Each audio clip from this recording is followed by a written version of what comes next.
It's a Daily Talk Show, episode 370. We've got Dan Debuf in the studio. Hey guys, great to be here. And just by saying in the studio, you've massively understated where we are. Like, this is quite literally a studio. Like, it's phenomenal.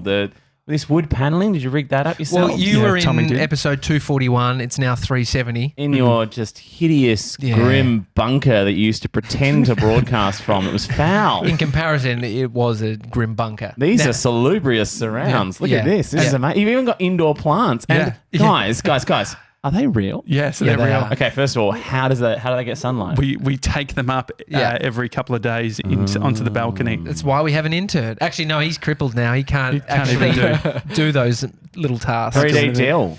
Yeah. Walking wounded. As I was coming in, I remembered I was triggered to the moment that I think I called Totally Obsessed your podcast absolutely obsessed or something. Was this on the last show? It's called something like Chat 10 Looks 3 or something. I can't remember the name, Mate, that's still in the new and noteworthy. I want to know, how long can you be new and noteworthy for? I got it back in. So what happened was when I talked to you guys, I was doing what I call unofficial season 1 and I took a Christmas break. So when I I started up maybe 7 weeks ago. God, no, it might have been even more because it was during Comedy Festival. And I kicked it off with Phil Jupitus from Nevermind the Buzzcocks, which is great. He's an amazing guy. And I just gave Apple a little heads up. I was like, hey, I don't know if season 2 premieres count as new and noteworthy, but to me it's new and noteworthy. Well, so it could be do what you want with that. And or noteworthy. Like, because the thing is, I've seen stuff Hang on, so you're saying it's only new? No, or just noteworthy. Because that's what I was thinking. Because I was like, I remember when I had my podcast, Josh Speaking, years ago, there was fuck all out there. So you could sit in new and noteworthy for I was in there for years. Yeah, now there's a bit of a churn, to be honest. The phoner I did in Shepparton on the main drag, there's like a bunch of old motels. And one of them, when I say old, fucking old, one of them had a sign on it that said new mattresses. And it had been there for, I think, 5 or 6 years. And I did this phoner. How long can you say something's new for? Yeah. Or just a crazy business claim where it's like it just assumes that all other motels have super old mattresses. When, you know that canned salmon, and the tagline that this agency cooked up for this canned salmon was "doesn't go grey in the can." And I didn't know that was a thing. It's not. That's the thing. They just made it up I to love make that. all other canned salmon look bad. You'd be always looking for the grey salmon. Correct. You'd go, oh, what if I open this one and it's grey? I love that. I'm sure there's some kind of who's the governing body, like we have our ADFA or something. Consumer Affairs. ACCC maybe. You're not allowed to do that shit. Like, we're thinking about what we can label this show. It's kind of inspired by Howard Stern. Isn't it exactly what it says on the tin? It's daily, you talk, and it's a show. Well, we're straightforward there, but you did law for a period of time. Yeah, I've got a law degree, mate. Perfect. That's don't undersell it. But yeah, so we're trying to work out what our sort of like have you been injured by a bus? Or a French press? Spent a 3D deal afterwards. No, well, careful what you wish for. Howard Stern has the king of all media. Yes. Which he coined himself. Yeah, Breakfast with the Stars is another really good one. Oh, yeah. Okay. That was Colin Jackie O were doing that, weren't they? Did you have one for you guys? Had, oh my God, I remember a hilarious one where we printed these posters and we got them back. It says something like, Dan and Maz, there when you wake up. 4 to 7 weekdays. And we were just like, what? And they were like, oh, whoops. They fucked it up. They fucked it up. 4 to 7. No. 4 to 7 a.m.? That was, yeah, I know, right? No, well, who's waking up at 4 p.m.? What's wrong with your life? So, yeah, it was something like when you wake up or something like that, because they were like, it's not from 6 a.m. because not everyone listens from 6 a.m. Yeah. When you wake up, it's about you, you know? And it's so interesting, like sounds like a one-night stand. How much shit is applied to, like how much thought goes into these things. Like you can create a story based on everything. Right? If you can make it stick, though, I think it then becomes very powerful. Yeah. So if we're like... So you want to do a brainstorm now what it could be? Well, we're thinking like the only daily... podcast in Australia. I don't know. Well, it's like the only, because we're going to eventually have live streaming and all that sort of thing. And so like maybe, like could we be the first of something? But does it actually have, when you say okay, so all right. What is the Guinness World Record for a podcast every day? Oh, yeah. That's a good point. idea. Find out what it is. Yeah. Beat it. Mr. 97, can you look that up, please? I saw him move the second I said that. Well, my feeling is, though, that it will never be able to beat it based on some nerd who got in on 2004. Yeah, or it doesn't exist. Yeah, or it doesn't exist. It's commercial radio's best friend. 100% you've tried set the world record that no one's ever talked about. Definitely you've done it. You've put on 70 pairs of underwear or something. No, it's a podcast. No, but for you, did Why you do would I one? put on 70 pairs? I don't know. It seems like a dumb Guinness World Record that Carl Stefanovic would try. Yeah, I know what you mean. Show, you know, I definitely did one about trying to eat as many Ferrero Rochers as possible in a minute. And that wasn't even a client thing. That was just we found weird world records that did exist. Yeah. And just to go like, how hard could they really be? Yeah, I've done that and I wasn't even recording anything. I was just really depressed. You did that the other. I mean, I had Christmas alone. Guys, yesterday I was filming an interview for a friend who was chatting to one of his friends. I was capturing an interview of a guy who is about to have some elective surgery, weight loss surgery. He weighs over 200 kilos. So like a liposuction or a band or a staple? Or? No, I think they actually remove part of your stomach now. Versus yes, actually, I know about this. Yes, yeah, and so that way there's less room to fill kind of thing. Yeah. And so one thing that blew my mind was he said every day a random person calls me big boy. Yeah, that makes sense. It's pretty fucked up. Really? Did you get trolled, Josh? Did you have any fat shaming? No. Wait, were you fat? I was 120 kilos. Which is pretty big. I'm like, how did we get onto fat 93. People? I don't know. He was talking about, but we do talk about it a bit because because I was like, what? Geez, did I like zone out for a little bit? Just like, when did we do all those bong ribs? Like, what's going on? No, but I think there is. I guess it's referring to the world record. The world record. The scoffing for Ferrero Rocher. Yeah, exactly. I was like, it's all coming out. It moves. We do move pretty quickly. We're fast paced here, Dan. It's not even 9:30. All right. Okay. No, it's good. I said I wanted to wake up and this will do it for you. Yeah. Delicious Technivore Mocha Master coffee. So yeah. No, but I think definitely got the same machine. It's not an endorsement. Just love the product. It is a very good product. A Dutch, I believe. Makes sense. Dutch, yeah. Technivore. Yeah. We had the discussion because 3D Deal said something like, he lives in Canada and he said, if I know the product's from Canada, I won't need to wash it thoroughly. But if it's from outside of Canada, I then need to wash it if it's brand new. So he's a racist. Yeah, exactly. If it's made in China. Got all those grubby Chinese hands all over it. Are you someone who... Racist? Not very much, but I mean, we are with friends, so... How, on the scale of I only buy in China and Dick Smith, where do you sit on the scale in regards to Australian made? Could not care less. Could not care less. Is there anything that you would specifically only buy if it's in Australia? Like oranges, would you be like, if they're from I'm not interested. I get a vague, frisson of excitement every time I shop at some small local place rather than some giant monopoly. Yeah. So, actually walking down to a bookshop, like a local bookshop, and going, hi, I would like a book, holding it in my hand and walking back and going, I'm keeping the wheels of capitalism turning. and then checking on Amazon, buy it on there, put the book back. I put them on my eBay then, and I'm just drop shipping them to Kazakhstan or something. But we are in this weird world now where convenience is the king. Yes. Right? So everyone wants everything to be as convenient as possible, and it's like, how can you get a packet of chicken breast for $4? Because those chickens get brutalized, right? So I do kind of go, oh, yes, I'll get the slightly better one. There's the one that says RSPCA approved. And you're like... Good or bad? I think that what that means is we've gone online, we've found out the bare minimum you have to do to not get sued by the RSPCA, and we're doing just above that. Every chicken gets a millimetre more space than those recommendations. Whereas, the ones that are a bit more like farmy and all that sort of stuff, and they're local, you can see the suburb they came from, and you go, oh, nice, okay, they came from Lilydale or something. So you're like, you're talking about Lilydale chicken, RSPCA approved, right? It's a step above. Oh, it's a step above. Yeah. The thing is, though, I'm paying more for it. You're paying more. So the people that can't afford more can't be purchasing the stuff that is better for the environment. Well, we shouldn't be eating so much meat then. Well, Mr. Meat is severely underpriced. Oh, you don't even eat meat. No, I eat meat. Vegetarian? I just said I buy chickens. What do you think I do? Just buy them, laugh at them because they're dead and throw them in the bin? Put them in the freezer. Isn't that what everyone buys chicken for? Put it in the freezer. I throw it at pedestrians, don't you? What are you, putting it in your mouth? Gross. Mr. 97 nearly lost his mind when 3D Dill came back and he'd bought... why are you naming all your friends numerically? Oh, it's actually, that's a good point. 37502. Welcome to the studio. Slightly Spectrum stuff. I think it's easy to remember them. But the... friend 7. Friend 7. Enjoy a coffee with me. If only I got that high in numbers. But I... could never fill out a MySpace top 8. Oh. Could you... I'm trying to think with MySpace, could you bring it lower than 8? I think you could. Yeah, you could add top 4. Do you remember the view source? So a lot of people would hide. Yeah. And you could go view source and then actually see.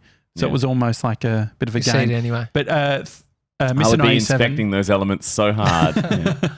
Mr. 97 nearly lost his mind when 3D Dill came to the office and he'd bought caged eggs. Oh, yeah. Yeah, see, that's a yowzer, isn't it? Yeah. So Yeah, not ideal. Yeah, not ideal. But it gets a little bit hard. We were in regional. But where were the eggs from, mate? They weren't from China, were they? Hey? Those jerks. But it's actually harder. I was trying to buy eggs over the weekend, and it's like they use weird language. Yeah. Like I think there was one cage adjacent. Yeah. It is a little bit like that. Doesn't identify what it's environment he lives in. Yeah. But you know the well, there was one the FDA, which is the Food and Drug Administration in the US. I was watching John Oliver talk about gastric surgery. He was talking about body implants that like pacemakers, etc. Right, things like that.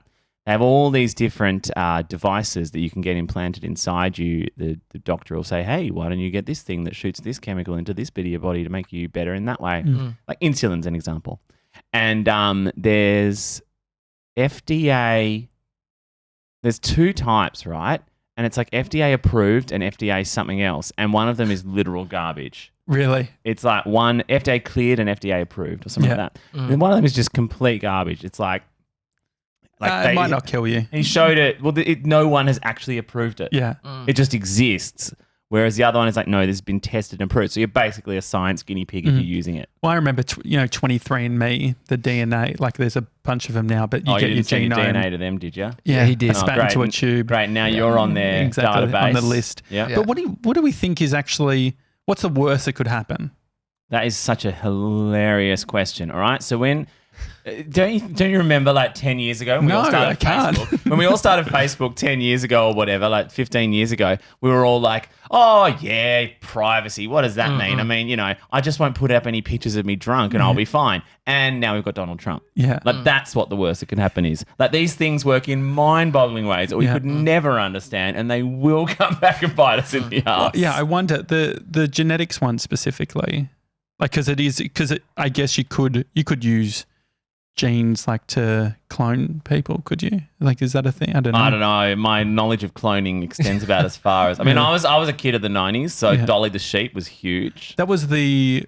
Sheep that got cloned. Yeah. But they stopped that, didn't they? Did they just completely... I don't know. They're pretty sure there's other, clonosauruses out there. But do you want to know a fun fact about Dolly the sheep? Yes. Fun fact, go. Do you know why she's called Dolly the sheep? Dolly the sheep. Dolly Parton? No. Well, you're on the right track. Yeah, I don't know. Because, and this is some classic, like, think about how woke we are nowadays, right? Because she was cloned from a mammary gland and Dolly Parton has massive boobs. And that's why they say Really? Yeah. Could you imagine if that happened now? Could you imagine the outrage? I know. Dolly the sheep would get milkshake ducked in a heartbeat. But they also... you can't clone, like that's a rule now. You can't clone things, can you? Says who? Yeah. I think I'm at home watching Netflix right now. There's a bunch of people doing it. There is like I watched a documentary on like the nuclear disaster in Ukraine. Like Chernobyl. Yeah, Chernobyl. We all know. Call it Chernobyl. I literally, the way I forgot the name. I was watching a documentary about the tall statue in the U.S. harbor of a woman with a torch. I don't know if you know it. Yeah. But that's really... It's very popular at the moment. Chernobyl is? The documentary. Oh, really? It's hot. No, the drama series. Oh, the drama series. Not the same thing? I watched this thing on Amazon Prime. It's not the same thing? No this is a drama series. Okay. But I haven't seen it. Yeah, but there's lots of people watching it. Yeah, mate. We're just not up to date. But so You're mine not is cool, is what we're trying to say. Don't pretend like you are. Well, I'm not interested. I was watching this show. You might not have heard of it, right? It's called Game of Thrones, and I actually haven't seen any Game of Thrones. that's all right. I'm not surprised. No, but I thought it was interesting. You also have created a media empire, so it balances out. Yeah, exactly. You didn't watch the Dragon show, but we have our own sign. Yeah. You've got mic arms. That's pretty cool. Yeah, they're pretty legit. Do you like the mic arms? I actually really do. Okay. I kind of want. I would love my dream desk setup would be like one arm like this and the other with a monitor, and I could just position them any way I wanted at any time because I just hate my mic setup for Totally Obsessed is these little traveling tripods that are about this big, right? Yeah, and the mics are like not unlike these, but not these, but they're this heavier. Yes. Are they Rode or what? Yeah, yeah. Are they white? Do they go into USB or do they go into XLR? XLR is the one with the 3 prongs. Yes. Yeah, like what you'd have on a microphone. You sure they're not like these? Then I'm Okay. positive they're not. I'm trying to think. Well, the pod mic is USB What are you doing, a only. Jedi mind trick on? If these are the microphones you're looking for. I'm trying to think. Rode don't have. Oh, they've got like the broadcaster. Anyway, we're getting very technical. That's all right. Who knows? People might love that. Yeah. bit. You know when you're like, exactly. There's some stuff that people love and some stuff people don't. People might be like, oh, why can't they talk more about their mic settings? We've done that a fair bit actually. Do you do some audience research? No, some people data? just email us. We talked about websites and people having a chubby. What about Digital chub. So you couldn't fucking say digital chub on your show, could you? Could you say chub? Do you reckon you could say chub? Yeah, you could, but I don't like it. I get annoyed. I get annoyed when I'm recording and about the 25-minute mark, someone drops an F word. I go, great, now I'm going to put that explicit sticker on this one. Oh, because you don't want to. Why? Is there a meaning behind it? Well, the new and noteworthy, I wonder if they don't like... That's kind of a part of it. But also... Joe Rogan has no problem being at number 1 of podcasts in the world. But is he I'm not here to be number 1. I'm here to be the podcast my mum can play to her class at school. Oh, That's really? what it's about.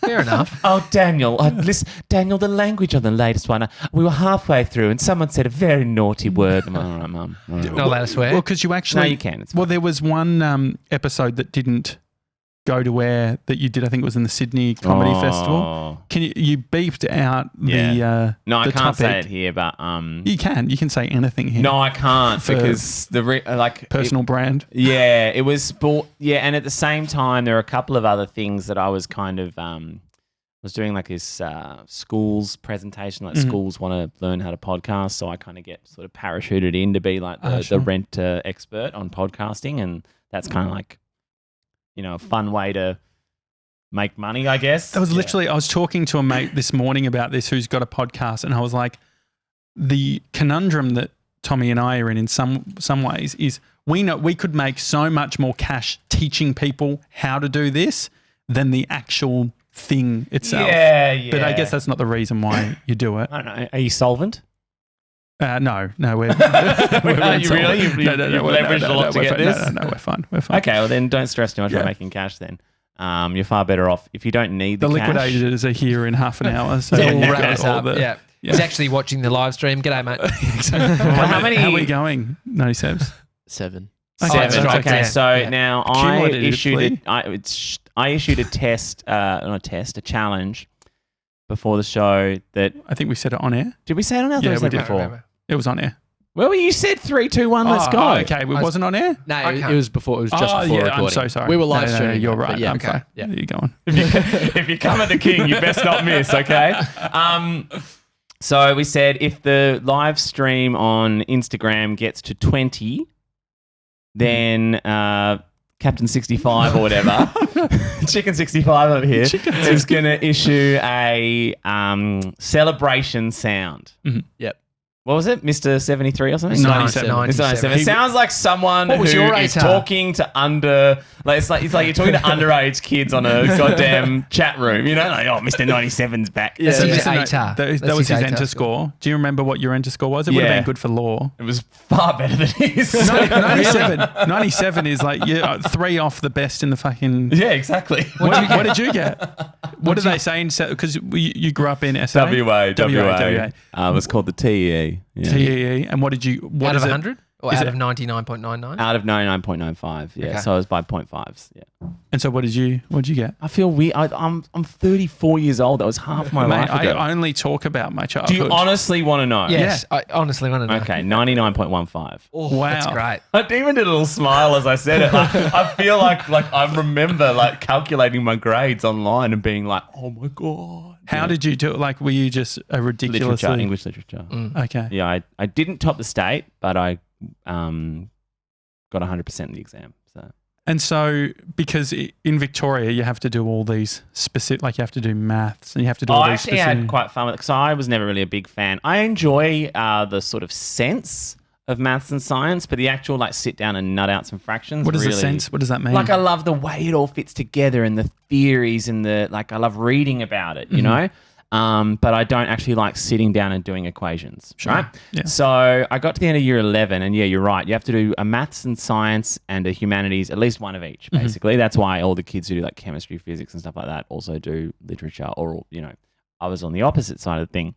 So I don't like rules. If someone puts a rule in front of me, I go, ooh, how can I tinker with this rule?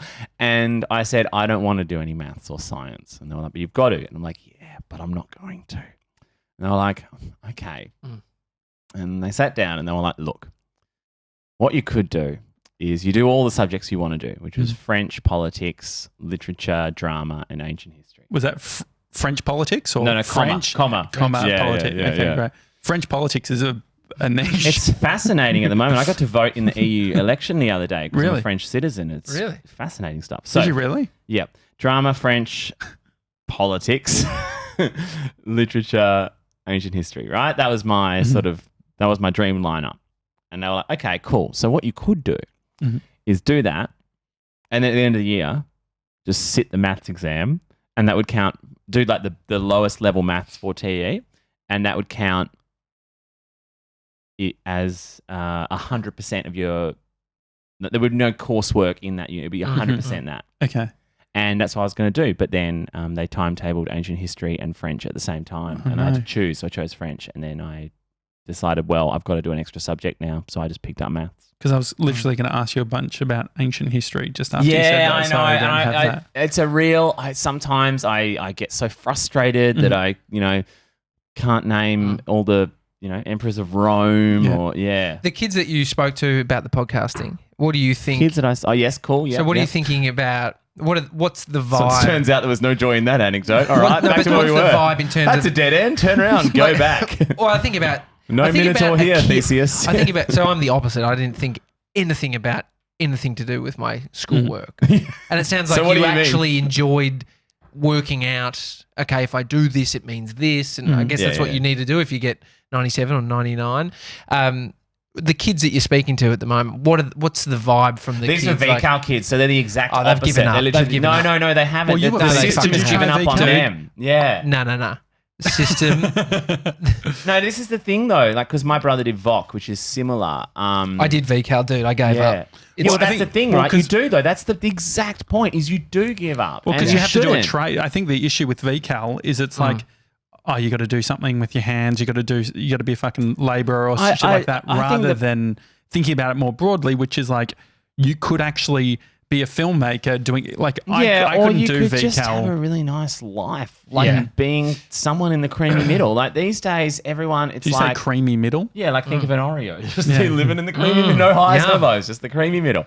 They're vegan too, by the way. Yeah, I have heard that. Yeah. It's fun fact. Still will make you fat as fuck. Yeah, if you eat too many. Yeah.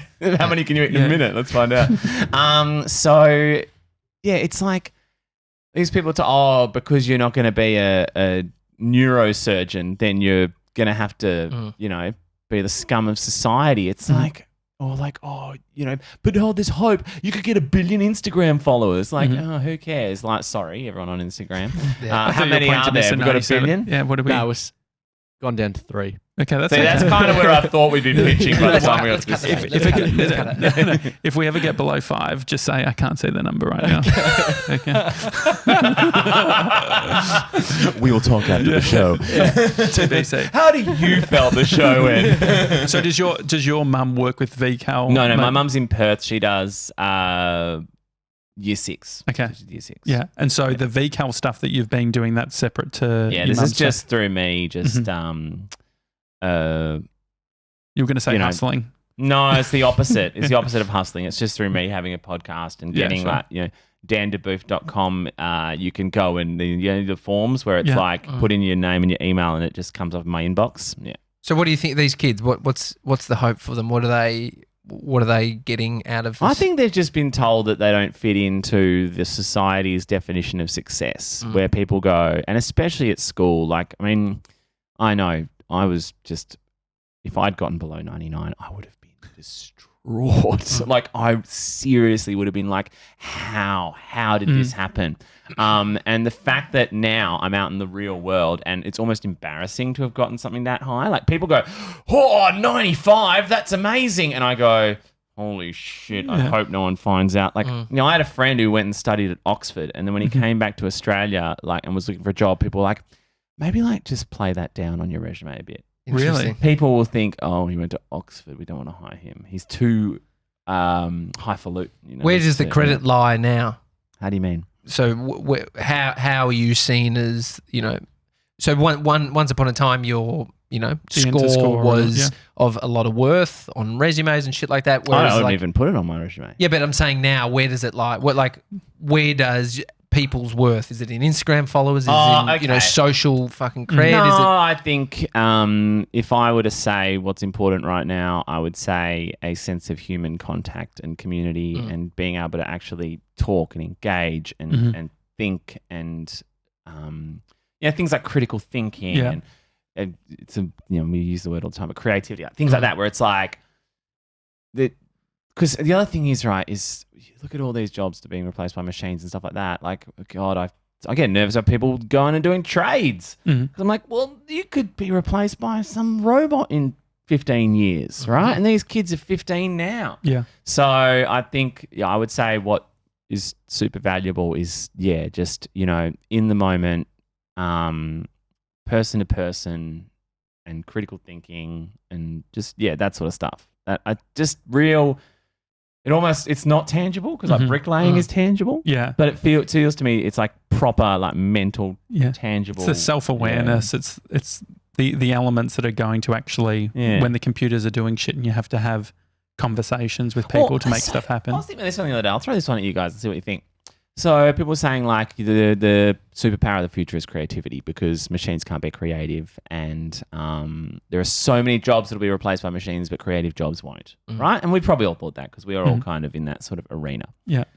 But this is my dystopian prediction, is that those skills won't be important because the market won't care about creative products. No one will care. They'll go, I am perfectly happy with something completely predictable, exactly like what I've had before. Just churn it out. I don't care. I will click like on it. And anything creative will fade away. I think that you've got to make a distinction between audience and what people want versus what technology will provide. So I think technology is going to make it easier to make to give repetition and to give you the same thing over and over again. And I think we're already seeing that artistry, things that are handcrafted, imperfections, having a knife maker make a knife versus having something made, in a big sort of scale manufacturing thing, those things that are unique, I think will end up having more value. So I think that, yes, but like do a bit of a sample, like go to all your friends' kitchens, see what they've got in their knife block. They've probably just got the generic knives bought in a set from wherever. Well, I think it's based on status as well too, right? So if we think of life is a bit like thinking about enter scores and all that sort of thing, all of these things are ways of showing status, financial, how much money you have, that's another way of status. This is what I'm saying. This is why you end up with this stratification. So it's not about the 1%. It's about the top 10%. And they're, you're the lawyers and the doctors and all this sort of stuff, right? Because the gulf between them and everyone else is just getting bigger and bigger and bigger. And then everyone else is getting clumped down the other side in this bizarre world where you have to, ride a bike full of hamburgers to people's houses on their demand. Like that's the split. But if that becomes universal, if everyone has access to those things, then that can no longer be a thing of status, and that's why like it feels like the that 10% or whatever, the thing that with you're their handcrafted knives. Yeah, but I think that not only that, but I think that the why it's awesome for society is the things like handcrafted knives and the artistry and all that sort of thing can actually bleed down, I believe, to the other levels because it's not financial. Like sound like Reagan. it feels like there is the some of these things. So for instance, if connectedness becomes the norm, then the world is going to be seeking more disconnectedness in regards to from technology. So being able to go out into the bush. Yeah, but some people can't have that because, so for example, being able to disconnect is a status symbol as well. Mm-hmm. Because most people, they have to be always on. If you're an Uber driver, you have to be connected. Exactly. If you're an office worker, you can't just go, hey, I'm doing no email this week. Yeah. And that's what I mean. I think that's a status symbol. So in some regards, the weirdness of it is that homelessness and all those sorts of things, those people are actually doing some of the things that rich people are going to be seeking, which is what? Sleeping in a bedroll under a train station. Detachment, right? Yeah. Like that then becomes. I'm just nervous about. I met a guy saying that the homeless are as lucky as the rich. No, what I'm saying is that some of the values or the things that come out of not having much. It's like we've got the minimalism movement, all of these things, which are actually people seeking simplicity. So I think but they're choosing it. They're not having it forced upon them. Like I met a guy on the weekend who has a successful business selling paper, handmade paper. Cool. It's awesome. He's just opened another shop. And I was thinking more of these businesses, more of these ventures that people, sort of the paths they'll go down to create something like this because they love what they do.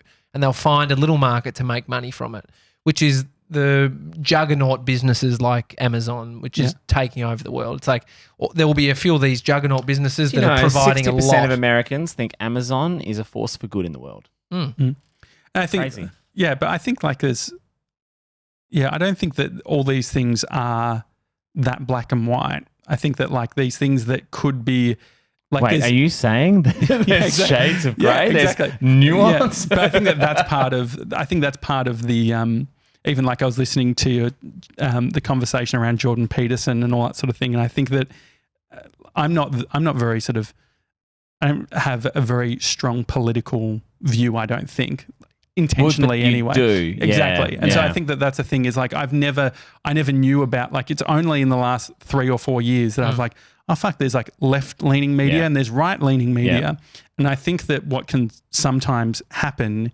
is that based on ideologies or based on my beliefs, I should believe that X, Y, and Z is good and X, Y, and Z is bad.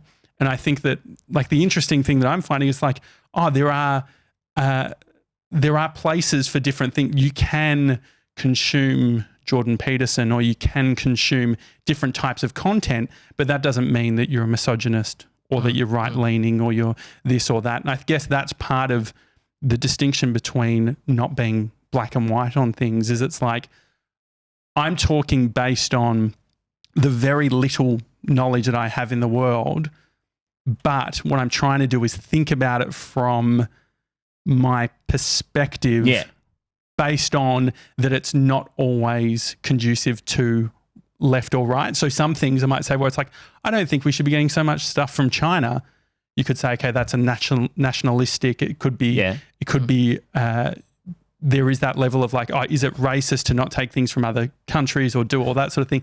But that's the interesting thing, right? Yeah. But there's also the other element, which is supporting local business, shut down mosques, and doing all that. Sort of thing. Yeah.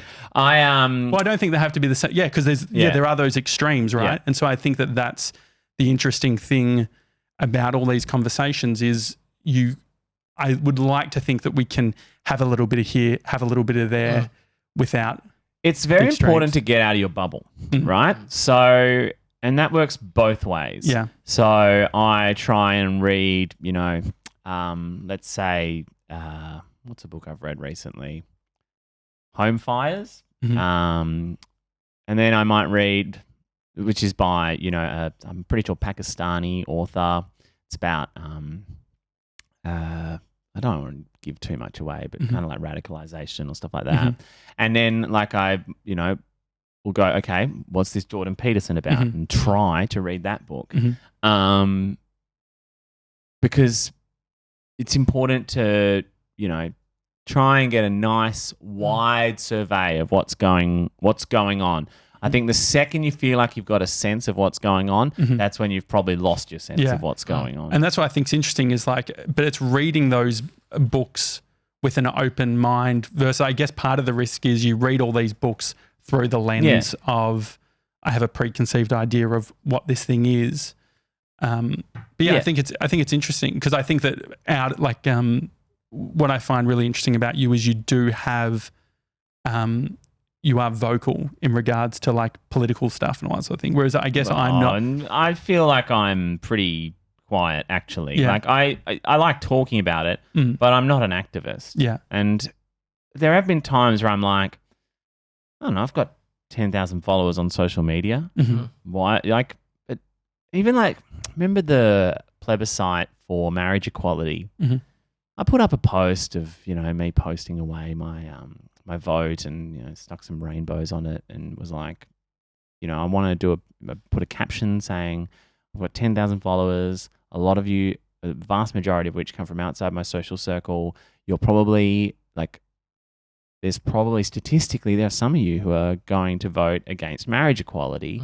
And I just want to give a couple of reasons why. Hopefully that's something you can, and I gave a couple of reasons. It's something hopefully you can think about. And I posted it, and then it got like so many more likes than anything else I'd posted. And I just felt a bit like, almost like it kind of made me feel like it was token or something. I don't know. It's hard to tell. Like, it's kind of like if you're going to do it, but don't do it like once every 3 years and, get this weird outlier and and what, to post about these things? I don't know. I can't tell, to be honest. Yeah. Or like Australia Day, I went on the march through the city and I was Instagramming all the signs that were up and, I think stories is a little different. Instagram stories good because they don't like what's a moment sit in there time as a trophy, Yeah. Well, people who are virtue signaling, not saying you were, but do they know they're doing that? But it's easy to say, oh, that person's virtue signaling, but they're probably just thinking, I believe in this, I'm going to post this. Yeah. I think it's when you have the thought in your mind of this will get me likes, which you didn't, but there would be people out there. It was kind of the opposite. I was like, I know this is going to get me likes, but I want to do it despite that. Yeah. Because social media likes are a very bad way to measure anything, right? Likes are low-hanging fruit. Yeah. If you want to get likes, it's very easy. Just start stealing content from people and posting it. Eventually, you'll get likes, right? So, how many people are watching right now? 4. Doesn't Mate, matter. What did I say? Doesn't matter. He's done I also said 97 ATAR and he fucks it. So if it's under 5, how many people watching? How many people watching? Unclear at the moment. No, we don't ask you to raise lie. your eyebrows as if 6. He still hasn't learned. Am I doing it, boss? That's fine. That's fine. 7,000. It's interesting, because the thing is, you brought up Trump earlier, and I think that it's one of those things where it's Got to do it. Kind of a podcast about mentioning Trump at least once. Well, I haven't. I think that I've probably, we would have mentioned Donald Trump early on in our podcast as very sort of, it was zeitgeist. It was the thing everyone was talking about. Yeah. But I worry that by talking about it or whatever, it's disconnected. I think I like to talk about the thoughts or the ideas or, there's that fucking quote. It's like, people, you speak about it's like, I can't remember the exact quote, but it's like that thing of smart people talk about ideas over talking about people. It's basically if someone's having if they're a breakup with their friendship, they post this on Instagram. It's like the common thing. But my point being that it's by talking about it in the way of Donald Trump, we're suddenly detaching the actual issues because people are so triggered when you talk about those sorts of things. They're so triggered by that rather than all of the bad shit, being specific. But there are other ways to help out as well. Like, for example, having a meaningful conversation with a friend who lives in a like less progressive electorate, or at work being like, I'll say no to this opportunity and put forward a woman that I know who would do just as well, or things like that. Just like, as opposed to I'm going to tweet really angrily every day about whatever my mission is. It's like, or just do tiny little things in the background and try and make things better. Like, I remember when I started my podcast, I made sure the first 10 episodes, none of the guests were straight white dudes, because look, here we are, right? Yeah. Like, a lot of podcasts are just straight white dudes talking. Speak for yourself, mate. Straight. Really? Sorry. It was a joke. It was a joke. Oh, okay. It was a funny joke. I was just like, oh my gosh. Sorry, Amy. My wife. Exactly. I swear you mentioned that before. I was like, that's why I said it. I was like, oh my God. Just wanted to throw you off. Yeah, no, you did. I was like, oh, okay, wow. You must be really bad at picking up dudes. But yeah, so I have that thing where I'm like, okay, how can I just do a little way to redress that? And the balance has gone skew-if now just because of the guests that I managed to get while people were in town and blah, blah, blah. But, it's just little things like that. Yeah. And I wasn't like, hey, guys, here's my noble quest. Yeah. I'm going to change everything about my podcast. I'm going to, and like that, I just did it. Yeah.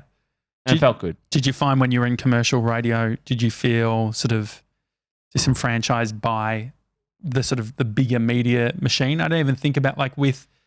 No. Our show was great. We were really good. I remember like I was, the last time I did a primetime show was 2015, right? So that was pre-Trump. Yeah. Like, it was towards the end of that year when he nominated. So I feel like we got out at the best time. Yeah. Right? But do you think your show would have done much in that arena? Like, because I guess hard to tell. Yeah. Breakfast show maybe a bit more. Not the drive time. Breakfast show would be more like, how funny is Trump? Boing, boing, and trying to be a bit like, but we know racism is bad, right? Yeah, cool. But like, I remember one of the big ones, there were two that were really big around that time. One was marriage equality, and we did a lot of work with that. And I remember there was a guy who said he would divorce his wife if marriage equality was legalized. We had him on the show, and I just went off at him, and that was a really like emotionally charged moment. And I was like, like there are these kids out there who are literally killing themselves because you say things like this, like like that kind of thing. That was intense. And then the other one was, I think, that transgender rights were being put on the sort of radar for a lot of people. It was the first time they were learning about it, and that was because of Caitlyn Jenner. And we had a lot of talk about that on the show. We had, I forget her name, but she was a transgender activist, and she would come on the show, and we could just ask her anything. It was kind of like, that show, it's on ABC. That's it. It was kind of like that with her, and she could just answer anything. And it was so great just to have this moment of being like, what if someone calls you by your old name? Like, is that super offensive? Like, is that like saying the N-word? Like, what's going on? Or is it just like if, someone gets married and they change their surname and then you call them that? Like, what's the, like, all these things fine. And that was really cool to kind of, we did that segment of like, basically, she was super stoked to be able to do this. And it was always in the news. So we're like, great, let's, do that as much as possible. That was really cool too. But, you talk about the media machine. We had a meeting once with my boss, and he sat us down, me and Maz, and he went, what's going on?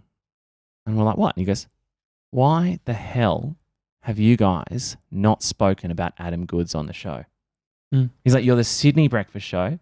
He's a Sydney football player. It is the number one news story in the country. Why aren't you speaking about it? And we were like, I don't know. I mean, don't know much about football. Like back then I didn't know anything about AFL. I was like, I don't know much about football, and I'm not Indigenous, and I don't really. And he's like, so what? Like he goes, you guys need to talk about this. He's like, Kyle and Jackie aren't going to talk about it. Fitzy and Mipper aren't going to talk about it. It's too crazy for them. Yeah. You guys owe it to the market to get in here. And even if it's just getting on air and saying, hey, are you confused by all this? I don't really know what to do, blah, blah. Like, and get someone on. Do you think that was your positioning based on the work that you'd done with the same-sex staff and sort of the transgender work? Do you think that all of those things... No, I don't think it was... I think it was just like, this is the kind of stuff that our show is about. Because that's what I'm curious about is like, say, for instance, like Fox News... like obvious right, like they talk about, being right wing or whatever. Yeah. One thing that I find harder to understand is people talking about left media or whatever that is. What is your perspective on media's responsibility, leanings, and say those types of conversations? Well, I mean, media is a media company is owned by a person, right? Media isn't some benevolent public good. Media is where someone with a lot of money has decided to monopolize communication in order to push their words out to people louder than everyone else's. That is what a media channel is. It's kind of like what you guys are. It's what I do on my podcast. We're a big media company, so we're very much exactly. It's in the name. Yeah, I thought it was up there for a second. I was like, we've got multiple brands at a big media company. Yes. And so what do you think? An umbrella corporation. It's a real portfolio of assets there. Do you feel that when Southern Cross Stereo's got like a publicly listed company, so based on that, like how do all these things? I'm talking about this because I have no idea. Is there a natural... Southern Cross Stereo just chases the dollar. Like that's why no one is being left. Is there more money in the left versus the right? Do you think? I don't know. I think so. Fox News seems to be doing all right. Yeah. I guess that's part, but maybe there's something in extreme. Like, yeah, is there I think something there's a natural lean for most media outlets to being left, being progressive. It's probably just because you read more of that. But if you're on MTV, I guess like you're more likely to. If you're watching MTV, the types of people who are in that company or in that brand are going to be young people who are potentially and that's traditionally a more progressive left demographic. Yeah.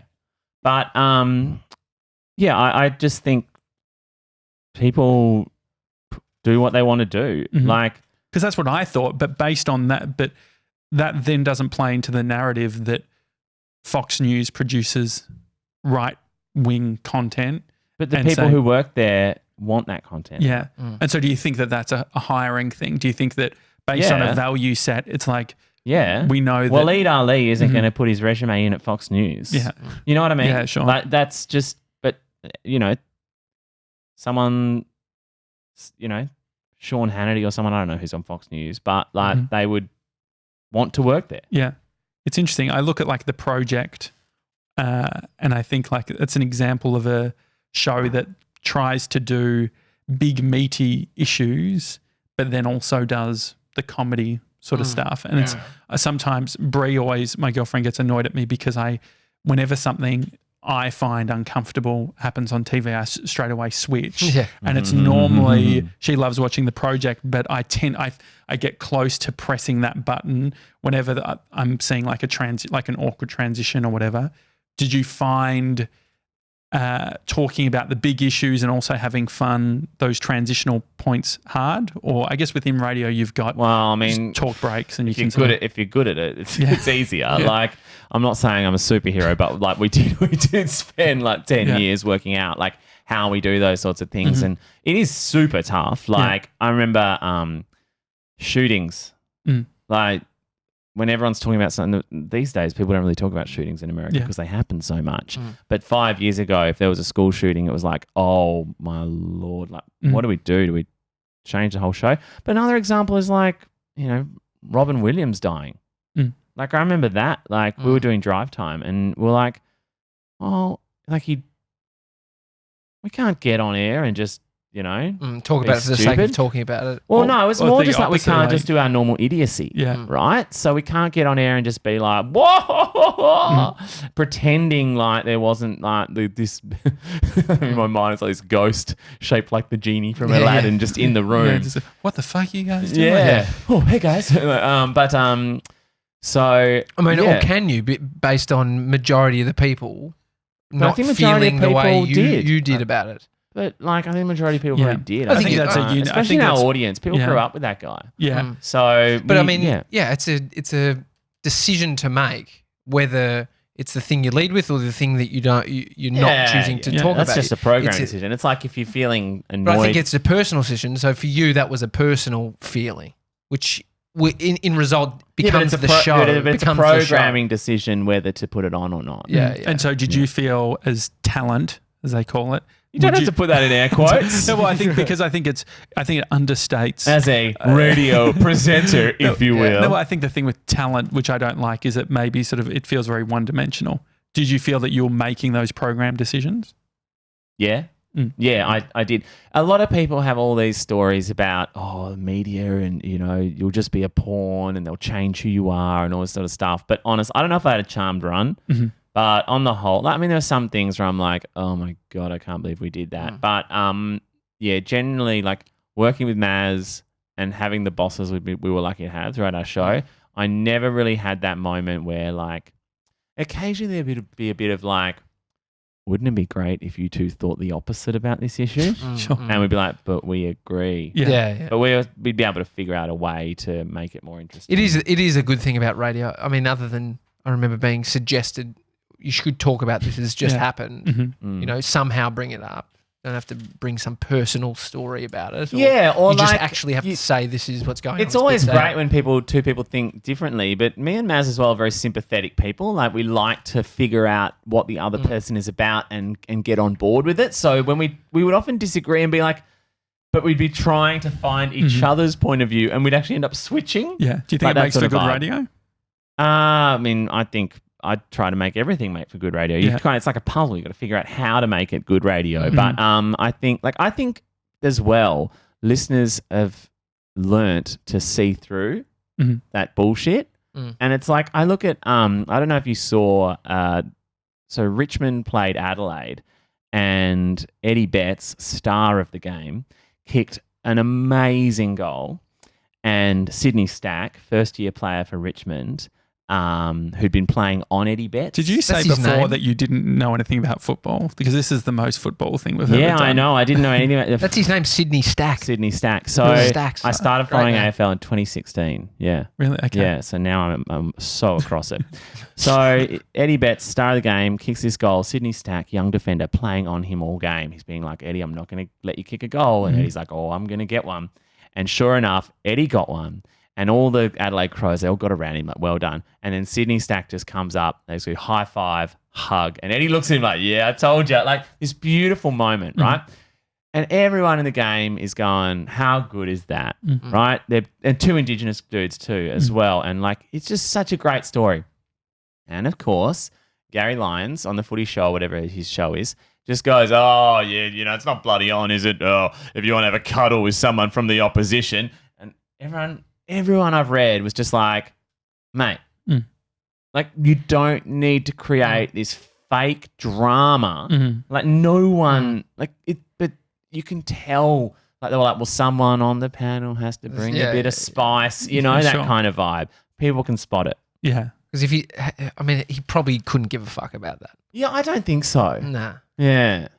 Well, I guess I think that it's an interesting time to have an opinion anywhere. He hasn't been like a bold campaigner for like battle lines being drawn, you know? Yeah. So I think, people, the point I'm making is that people can spot when something is confected, when something's been done on purpose, when the passion isn't in it. So when Maz and I were on air, we'd always make sure that we could find that passion point. And if we couldn't, we'd get someone on who could. The VCAL kids are probably seeing through everything. This is what I mean. A lot of kids don't listen to radio now because they think that. That was one of the toughest things about, presenting to these kids and trying to stoke their fire around podcasting is that, like, the vast majority of them are like, all right, mate, whatever. What do they do?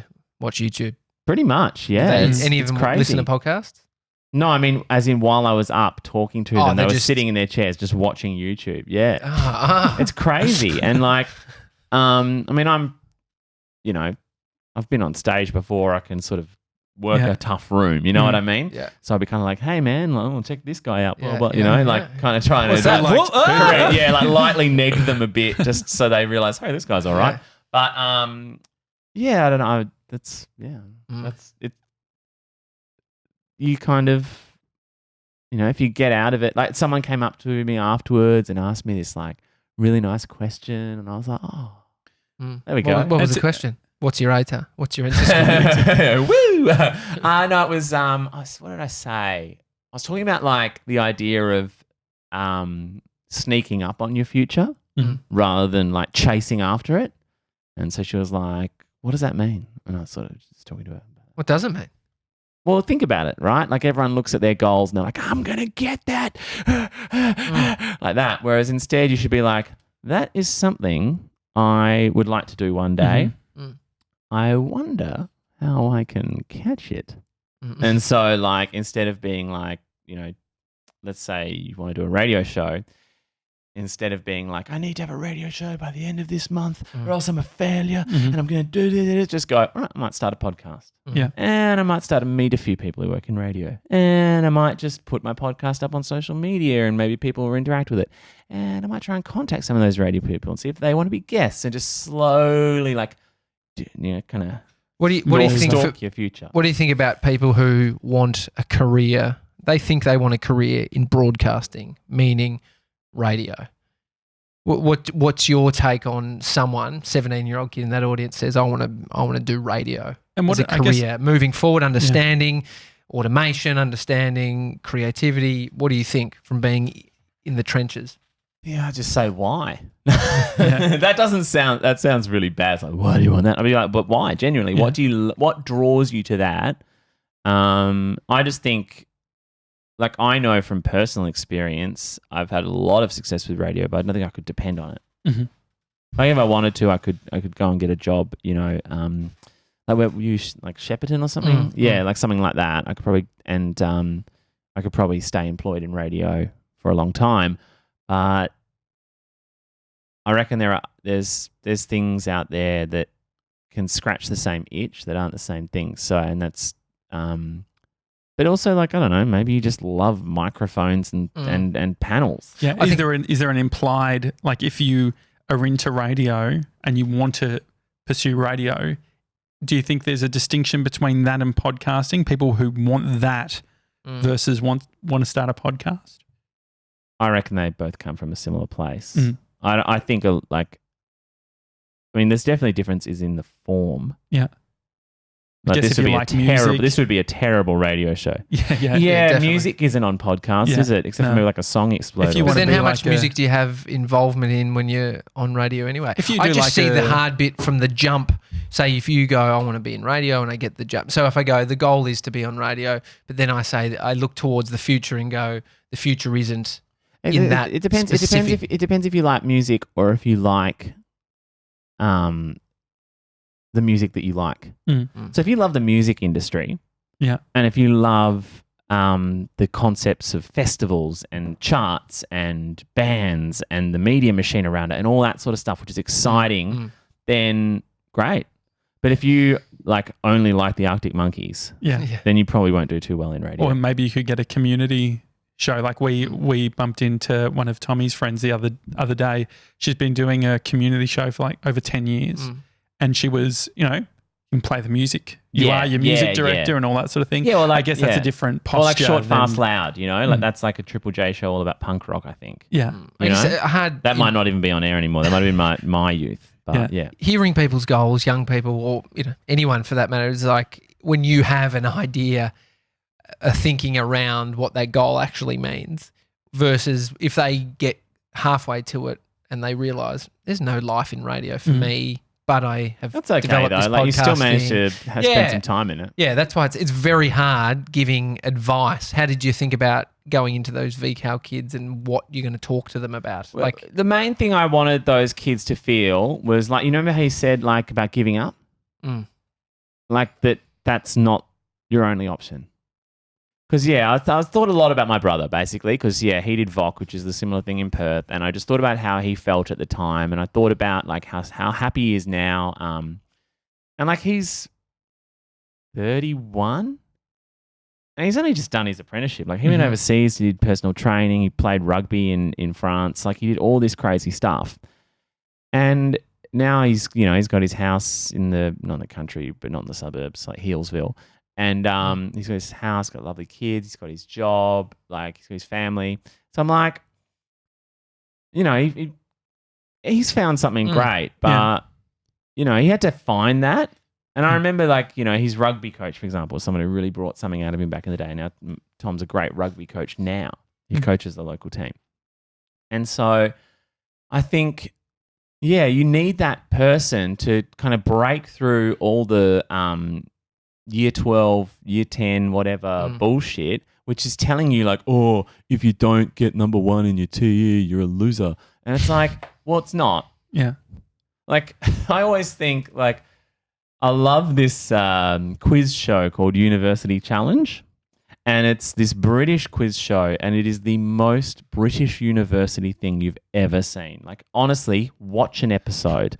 What is it on? Where is it? It's on YouTube. They're all on YouTube. Oh, cool. Yeah, it's like BBC, but the BBC lets people upload it to YouTube. And there's just, these kids are just so intensely smart about everything, right? Like, you play a random piece of classical music and like Debussy, or like, like they know like all, like everything about human biology. They know everything about physics. They know everything about literature. They know everything about fine art, like all this stuff, right?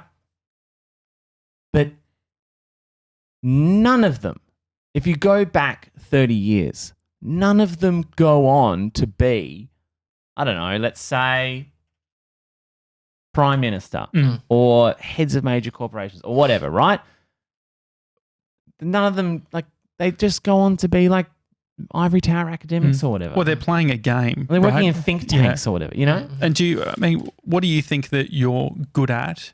And what do you... I'm so glad you asked. No, but what do you think you're good at? And then what do you wish that you were good at? What do you sort of seek, do you think? What do you constantly like? Because I feel like I spend a lot of time focusing on, I need to improve this, I need to do this. For me, it's a lot around food. What do you mean? Well, food, like, for me, it's always been like the struggle of, like, I thought you meant more you want to master some fancy recipes. No. It's just cooking in eating general. disorder. Yeah, exactly. Eating disorder. Cooking's awesome. But Cooking's the best. So for me, a lot of my life, even though I'm building all this sort of stuff, it's constantly like, Sundays are always like last day of eating bad. Mondays are the worst days based on you feel a bit shit from all the stuff you've eaten on the weekend. That's what happened yesterday? So, yes. Okay. Yes. So what happened yesterday? Just on the weekend, he thought he wasn't going to be able to eat for a week. Scones aren't that bad, man. Do you want to go through the list? No. Oh wait, that was the top of the list. No, that was the one thing. It goes deep. Yeah, there was a few things. But anyway, what is it for you? What do you think that you're good at, and what is the thing that you're constantly seeking? It's really interesting because I have this theory that strengths and weaknesses can actually be tied together, kind of like you can't have one without the other. So I remember once I did this exercise with some of my friends. We were sort of working on a project together, and to make it a bit easier, we decided to write down like what our in one column our strengths and another column our weaknesses, just so we could all be on the same page and know like kind of what we're excited about working on, what we're looking to learn right from the outset of this project, which is kind of cool. And we all had this revelation after doing that and sitting down and talking through them. And we were allowed to add to other people's columns as well. So I'd say, actually, no, here's something you missed out or whatever, right? You're getting a phone call. Yeah, it's fine. It literally comes up on every single device. Yeah. It's a +1 number, which is exciting. That's America. You can... I'm not going to answer it. But also you can put your phone on silent. That's another little... And I think it was on silent on 6 of them, but one of them got through. Oh, okay. All right. That's what happens when it goes on to every single... I don't understand that either, by the way. That whole ecosystem, I don't understand. Have you noticed, just quickly, on the laptops, whenever my phone rings, it turns the volume on, and then if there's a video playing... Yeah. Oh, no, I haven't had that. Oh, if you've got any audio playing, it just starts playing, and then you can't fucking... It was 97 has seen me work through. Like I had... For a guy as technically savvy as you, it's a clusterfuck. Yeah. Anyway... So often strengths and what you weaknesses can find is connected. you can draw a line between them and match them up and be like, oh, that strength actually gives me that weakness, and that weakness gives me that strength. And so the one I always come back to is I'm quite good in the moment, quite good at just thinking quickly. I think of things like commercial radio and improv and stuff like that. I'm good, right, at just, and I really worked hard on that. I remember when I first started doing radio, I would listen to the Hamish Downey podcast and be like, why aren't I making jokes that quickly? And I mean, probably because Hamish Blake was far better than me, and also because, they worked a lot harder on their show than I do on a conversation at the pub, But even like in Perth, I would listen to Nathan and Nat and think the same thing. Why aren't I as quick as Nathan? And because that's where I was working.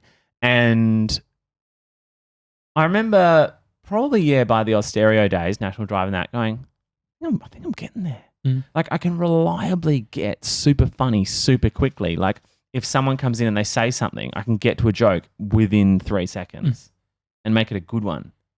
And so, I was like, that's a really cool talent, something I've really got. But the flip side of that is I like sitting at home with an empty piece of paper and like creating something really big and awesome and substantial and useful and wonderful is really hard. And I've been doing a lot of really specific work to try and get better at that solo work, that long length work, and really, trying to figure out how to do that, like, and all sorts of things. Like, I read this book called Deep Work by Cal Newport. Yeah, great book. Yeah, I thought it's kind of 50-50. Some of it is a little bit, some of it's fantastic, and I've adopted into my life, and I've highlighted it, and I write it on a piece of papers, and I put it on the wall. Other parts of it, I'm like, oh, you can tell this is written by a coder, bro. Yeah.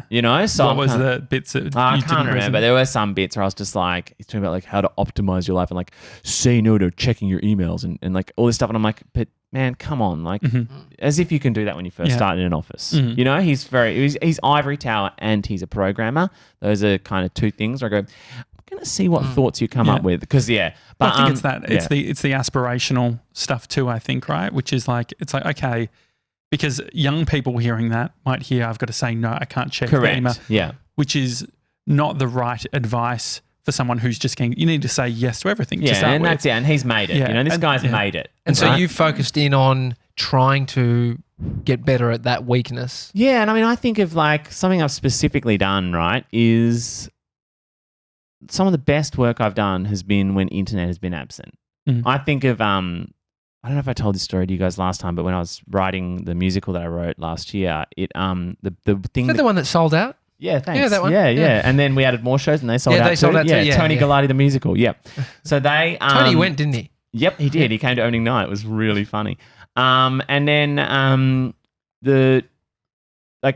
the reason that got started, like there were many things that got that started, but the first day where I really did some really good work on it was when my internet dropped out at home. And I just had to sit down at my dining table with a big piece of paper and I wrote the core song of the show. And I started from nothing. I went through brainstorms. I went through rhyming dictionaries. I got everything. I got it done. And I was just like, oh my God. I couldn't believe it. So now I'm just like, if I need to get some real solid work done, I literally, like, this is from Cal Newport, I literally write down the time when I'm allowed to look at my phone or computer again. Yeah. Phone in one room, computer in the other, just sit at a third place, the dining table, just with blank pages of paper and a pen. And I think about weaknesses that I believe that I'm weak at, and sometimes I prove myself wrong. Yeah. And then I'm like, but my belief is that it's a weakness. It doesn't play into the story. Well, the other thing to remember, right, is that your strengths are the things that you are, let's say, 150%, 200% at, whereas your weaknesses are things that you're 60% at. It's not like your strengths are what you're 80% at and your weaknesses are what you're 0% at. But I think it's probably that's all based on perspective and the stories we tell, right? Because we're probably not as good as we think in certain ways, but in the same way, we're not as bad as we think, which I think is the interesting bit too. Like you have moments where it's like, what does Sean McAuliffe say? The truth lies somewhere between two extremes, and how ironic that the truth be found lying somewhere. Yeah, I think it's like, there's I did enjoy that bit at the end. Is that a thing that he does? No, I was just being a bit rococo. All right. It's good you got to watch the video if you to see the gesture I did. Exactly. Yeah. So what's on the horizon for you for the next? What's next? Yeah. What are you going to do when your internet goes down? I've been doing a course at Award School, which is a sort of creativity, copywriting, advertising kind of school. So that's been monopolizing my time at the moment. How old school does that feel? Because I know some friends have done it. It's one of those ones. It's a discipline. It feels like it plays very well into that sort of like focused deep work. 100%. Yeah, and it's also one of those ones where I love that metaphor that, like, let's say there's 100 different doors in your mind. You've got to knock on them all before you find that idea. You can't just like knock on 3 and go, oh yeah, there's a good enough idea in there. You got to knock on every door, and it just takes so long. And it's like you can lose like. Essentially for this course, you do, by the end of it, you have a portfolio because you've made 10 pieces of work across the sort of 3 months. It's like a lot of creative directors in big agencies and stuff have all come from that sort of school. Yeah, and they do the lectures and they also tutor you as well. So that's been kind of monopolizing my time at the moment. Yeah. And that and my podcast have been the kind of like the 2 things that we're working on. I've been trying to, we've been applying for grants to get Tony Galati the musical up and running again. It looks like, I mean, I don't know. I'm the kind of person who hates talking about the future until I know, and then being able to like announce it really happily. But we're trying to gauge the demand in regional centres. We've had reasonably good feedback from a few places. There's so much to be said in the regional market. Like I worked for a company, Instinct Entertainment, and they did Strange Bedfellows, and which they did a musical, and they did it in Albury, and these like hubs where you can get sellout crowds and huge. And the show is about a West Australian farmer. So I like if we took it to these places, like. That would be a really cool thing to do. That's a bit far off though. That takes a lot of admin. Yeah. Is the grant stuff, does it feel, obviously it feels worth it based on doing it, but I was even looking I was watching a documentary on the weekend and saw at the end, it's sort of, there was low budget feature film grant or whatever, and I just Googled it and then was reading up about this distribution grant. What's your experience been in getting grants? Well, the whole process. What's the process? But even thinking about it's tough. It's just about. I mean, people are good at it. There are people out there who are very good at it, and they like.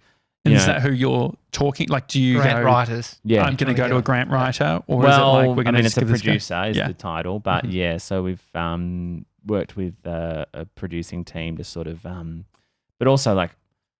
So my girlfriend Sonia was the producer of the original show, and I was the writer, and both of us we don't want to spend more of our work hours writing more stuff about this show. Like it's been so like we want to work on it again, but there are people in Perth who would be willing to produce that. And it's like, oh, cool, all right, great. Well, let's form a super team then. Yeah. And we're happy to, essentially give these people that opportunity and hopefully that money. So yeah, it's interesting. But yeah, I'd really love to see that up again. I guess pretty soon it's time to put in applications for the next Perth Fringe, and they'd hopefully have us back because, like you said, we sold out multiple shows. So there's a market for it. Yeah, and a lot of people missed out too. You've been dabbling in agency stuff or like... A little bit, yeah. But that's more like, at the moment, that's more like freelance kind of, you got to pay your rent, so you find like freelance work. But it'd be interesting to. I've really doing this award school thing has really made me excited about it. I'm also excited about the idea of having access to some really good clients.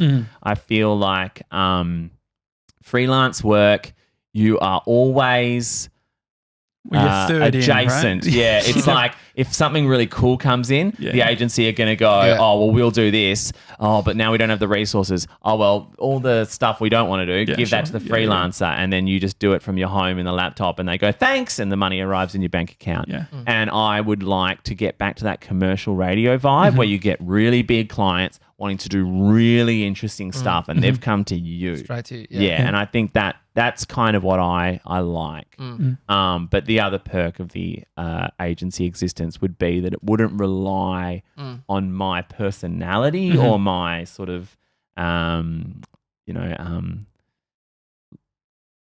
me as a human. Brand. It'd be more about my work. The agency's done the hard work in getting the client. So then it's That's that is a true as piece well. of hard work. And that was what's really good about commercial radio as well, right? I didn't have to go down to ANZ and knock on the door and go, hey, do you want to be on my podcast? Like they would be like, oh, we want to be on the Dan Debuf show. It is there's a trend, I think, of radio people doing. I think they make great agency people. Sam Cav as an example. Yeah. Even Corey Layton, that's where he's Although he's started. back now. He's back at radio now.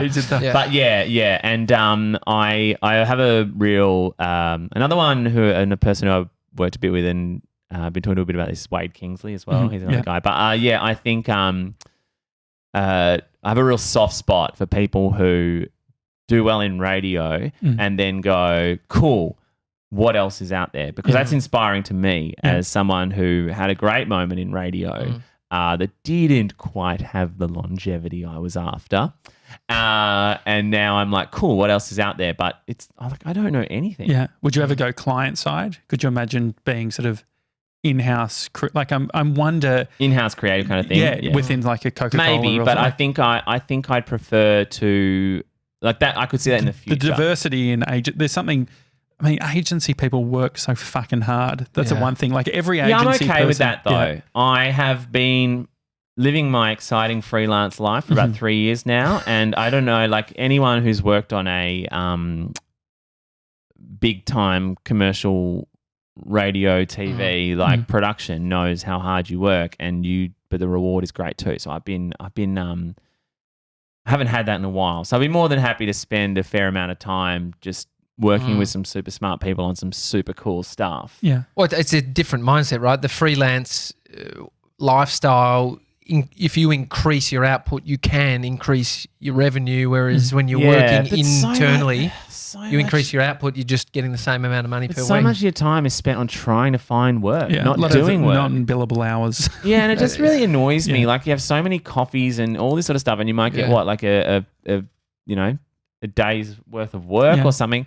And it's not really super awesome work. I want the level of thrill that I had with the musical, but with the level of like client that, you can only I'll write something for, Commonwealth Bank or something. And I end up writing these little, 8-second bumpers or whatever, right? And it's like, okay, I want to be doing musical level stuff for that level client. That sort of thing. You're doing the tactical execution versus, and the strategy's already baked in, where there's something beautiful and I understanding the strategy. Yeah. I think the client side, like what TJ and I have sort of developed over time, is the power of directly working with clients. Like just even, I guess within that agency stuff, it does feel like if we're thinking about audience and we're thinking about what do they want, it's sometimes very hard to distinguish between, we could do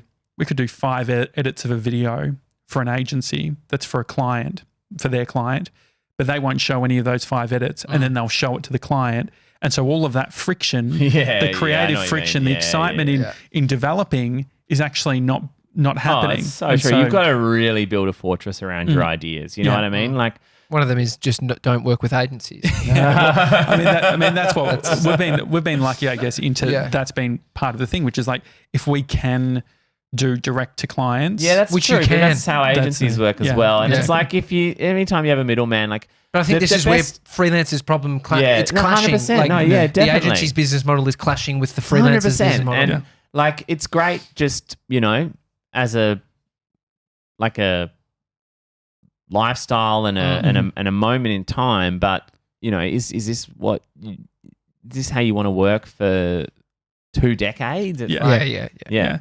But I think when But everyone involved in an idea chain wants to know that a bit of their DNA is in that idea. Like I always got taught that, for example, if you are putting together like a grant for, say, like a short film that you're talking about. Include your 23andMe. No, like as in like you wouldn't present them like, here is the fully finished idea. All we need from you is the money. Yeah. You present them the outline and go, do you want to go on this journey together? Yeah. You know, people want to be invested in projects and stuff like that. It's always like, you know, you get that investor and all they want to do is tinker with your product. Yeah. Well, embrace that because they deserve to. Well, you know? Dan Ariely, the organizational psychologist, he's got the book Predictably Irrational, and he talks about the IKEA effect, which is people value things that they have hand in making. Yeah, exactly. And for us, like from a client point of view, that means that like we show clients versions so they can see it, and they can see if they don't understand, oh, this goes there and this is why we've done that, there's no buy-in. And I guess that's the thing that we've learnt from having the middlemen is it's like we might be on the same page from an agency side, like you know, we're all across it, but then we haven't interfaced. Like this, the shorter we can make the gaps between when we create something and feedback, that's where I think the magic is. And sometimes when I'm doing this freelance stuff, I silo myself away so much to the point where I forget that I should be, you know, making a connection with the people who I'm working for and saying, hey, what do you think? Like I go, cool, I'll get it done. And then 3 hours later I go, there's the work done. Thank you. And that's up. But that's playing the game. But it's just. I think that is the unsexy or unexciting bit of this sort of remote work digital freelancer is it's just like commodity because you're commoditizing what you're doing. Yeah. Because whereas if you actually say, hey, I'm applying my thought and communication and all that sort of thing into that, that becomes more than just like you're acting like a machine at that point. Which it's is okay like, to act like a machine once in a while if it suits you. Exactly. You know that whole idea of embrace the suck where it's like, what's the kind of suffering? Like, don't go like, I want to do that job because the highs are so high. Yeah. It's instead you go like, what are the lowest points of that job? Are they okay? Yeah. And I look at like the lowest points of freelancing and I go, oh, I don't like that at all. Yeah. Right? I don't like just messaging lots of people saying, hey, can I get some of your money, please? I don't like, maintaining a website. I don't like, like all the different stuff that gets in the way of actual work. Whereas I look at something like, I've never worked like full-time in an agency, but I compare it a bit to the vibe of a radio station. Admittedly, I know like my job was a weird fantasy camp sort of job, right? But the organizational stuff that gets in the way of a lot of people in those companies, like meetings and clients and, no, you have to do this, not what you want to, and all this sort of stuff. If that's the lowest point, I'm like, I can deal with that. Yeah. Like, I kind of like the business side of it all. I like meetings. Yeah. There is structure. It's. I like having a boss. Yeah. So I mean, the thing is whether is that leaning towards the future of work? I don't know. I think that there's I think that the risk. Nothing will ever replace the feel of a genuine horse and buggy. Well, I guess no, but the thing is, there is something really nice about, like I was talking to a friend this morning about business travel. It's like with Skype and Zoom and all the ways that you can communicate now, getting on a plane makes less and less sense for certain things. Yeah. But there is a romanticism to 100%. Getting in business class and going to North America to seal the deal. Oh, I remember when I was would have been, when would it have been? How old would I have been? I was about to get into radio. I would have been maybe like 20, 21. And I was living in Melbourne, but I was going for the job in Perth, which is it was my first radio job. But I remember going to the airport and they're like, oh, you're going to Perth? And I was like, yeah. And they said, business or pleasure? And I went, business. It was so amazing. Yeah. And there is something, I guess it is but these are all pacifiers and stuff that actually, do they lead to great work and fulfillment and purpose and all that sort of thing?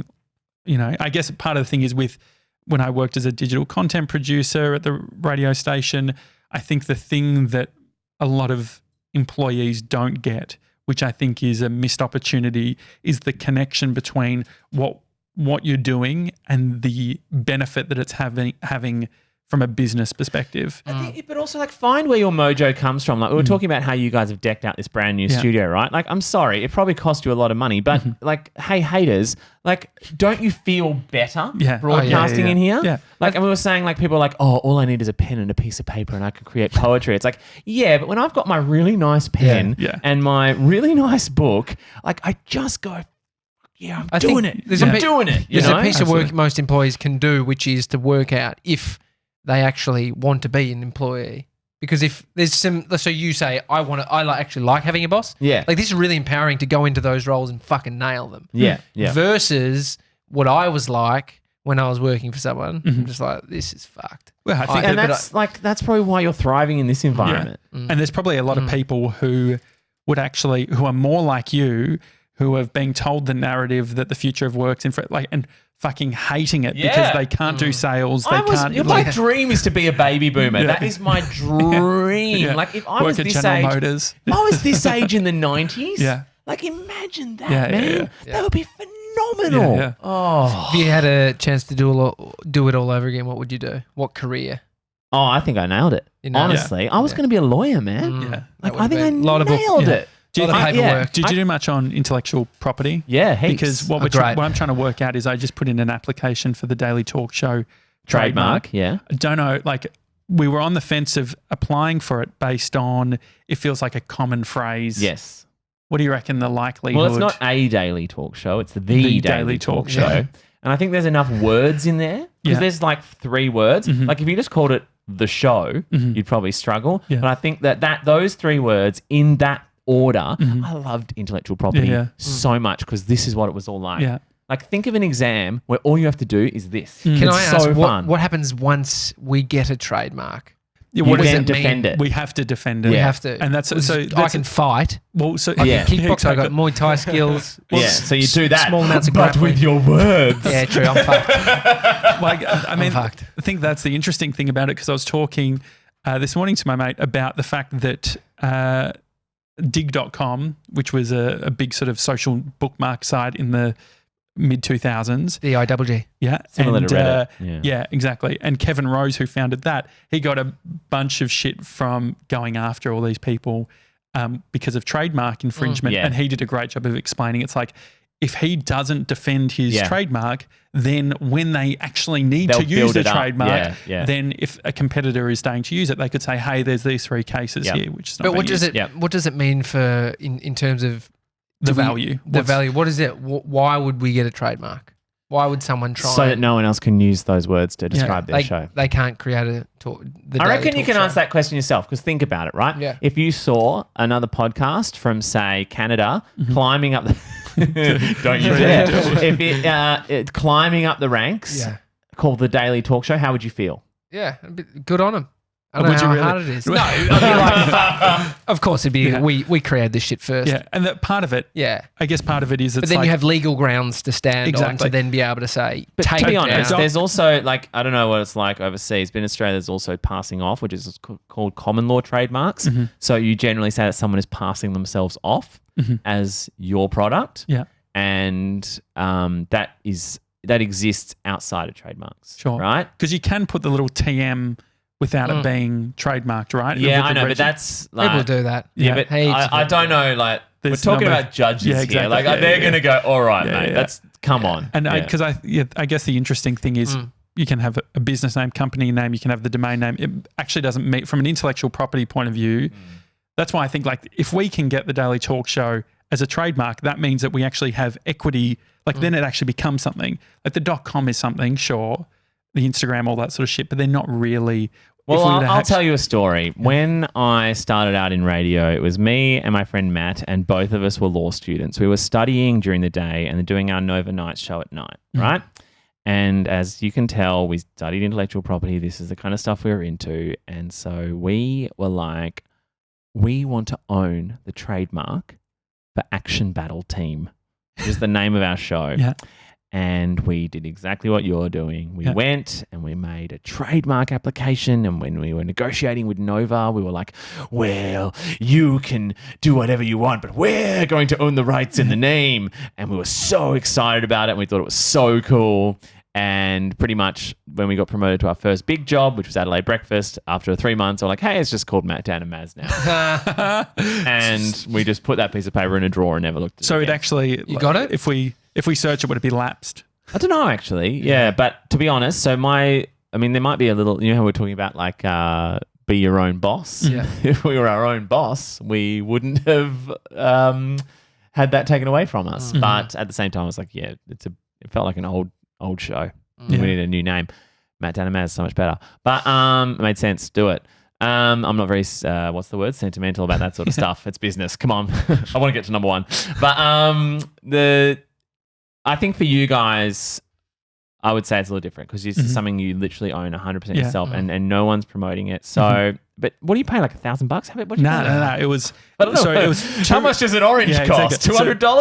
$200? 200 plus we paid the extra 130, so 330, which gives you an examiner. Right. Yeah, that would have felt like $1,000 when I was a student. Yes, but it was good having that. We've got that extra layer, so they'll actually come in and they'll say, hey. Because you've got to do classes, that's where it gets hard. And so where I fucked up initially, when I was going through the application initially a few months ago, but we decided not to do it because I went down the rabbit hole. I was like, I think it's gonna be too generic, blah blah blah. But then I'm like, fuck it, let's just try it. But classic. That's another one I really love at law school. Yeah, Fuck it, let's just try it. Yeah. But the distinguish between goods and services. So I was picking services like podcasting production versus being a podcast, which is interesting because we're not going to be in the business. No one's going to use the Daily Talk Show as a brand to make podcasts. Yeah, okay. It's going to be the brand. Yeah. So that was interesting. But I only did like 3 things. It was like webcasts, downloadable podcasts, but it's all in there. It's interesting. Don't you see? I want to do streaming.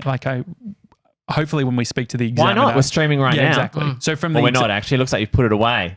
What happened? Instagram actually has a time limit on Instagram Live. How long have we been talking for? We're at about an hour and a half. Okay. Yeah. We Oh my God. Wrap it up. well, yeah, if Instagram takes us down, where did we peak? We definitely got 40 cum. Did you get to do save? We got 50 in total. Oh, there we go. That's so funny. Yeah. It's a single clap. But we did go a bit longer than we thought we would.